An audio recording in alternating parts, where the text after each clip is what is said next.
আজি বনাব লৈছোঁ ছাগলী মাংস আৰু আছোঁ এতিয়া ঘৰত ধুনীয়াকৈ মাংসখিনি ধুই লৈছোঁ লগতে ইফালে পুৰা পতাত মানে একদম মছলা বেছি আছে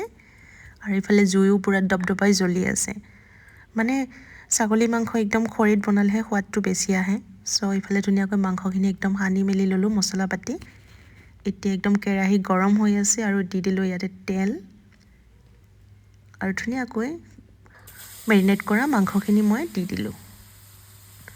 আৰু খসাই মানে জুইত বনাই খোৱাৰ মানে সোৱাদটো মানে গেছত বনোৱাৰ নিচিনা নহয় কেতিয়াও জুইৰ মানে সোৱাদটোৱে বহুত বেলেগ হয় সো একদম আজি মানে ধুনীয়াকৈ বনাম আৰু মানে ছাগলী মাংস আপোনালোকে কোনে কোনে এনেদৰে বনাই খাই ভাল পায় কমেণ্ট কৰি জনাব দেই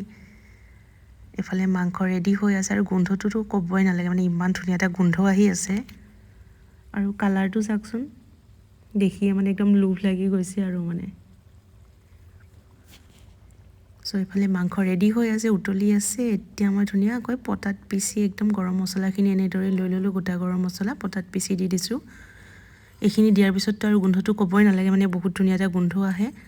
আৰু লগতে চাওকচোন কালাৰটো বহুত ধুনীয়া আহিছে আৰু ফাইনেলি মোৰ ছাগলী মাংস ৰেডি হৈ গ'লে এয়া চাওক কালাৰ সো এতিয়া খোৱাহে কথা আৰু আপোনালোকে কোনে কোনে এনেদৰে বনাই খাই ভাল পায় কমেণ্ট কৰি জনাব দেই সো আজিলৈ ইমানেই আছিল আৰু ভিডিঅ'টো যদি ভাল লাগিছে এটা লাইক আৰু কমেণ্ট দিবৰ কাৰণে নাপাহৰিব থেংক ইউ